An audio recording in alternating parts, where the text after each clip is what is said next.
Overall height பார்த்தோம்னா 1844 height குடுக்குறாங்க. இது வந்து ஹார்ட் டாப்போட ஹைட். சாஃப்ட் டாப்போட ஹைட் பார்த்தோம்னா 1855 குடுக்குறாங்க. கிரவுண்ட் கிளியரன்ஸ் பொறுத்தவரையில ஒரு ஹியூஜான கிரவுண்ட் கிளியரன்ஸ் தான் இந்த மஹிந்திரா தாருக்கு குடுக்குறாங்க. 226 கிரவுண்ட் கிளியரன்ஸ் இந்த மஹிந்திரா தாருக்கு அவைலபிளா இருக்குது.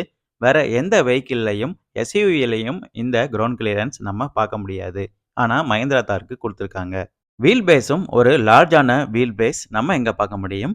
2450 வீல் பேஸ் குடுக்குறாங்க.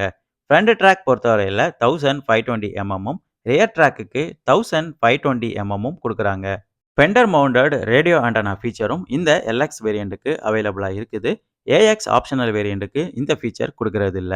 ஃபியூல் ஃபில்லிங் பொறுத்தவரையில வண்டியோட லெஃப்ட் சைடுல தான் குடுத்துருக்காங்க. டீசல் வேரியண்ட்டுக்கு 45 லிட்டரும், பெட்ரோல் வேரியண்ட்டுக்கு 57 லிட்டர் டேங்க் கெப்பாசிட்டியும் குடுக்குறாங்க. ப்ளூ டேங்கோட கெப்பாசிட்டி பார்த்தோம்னா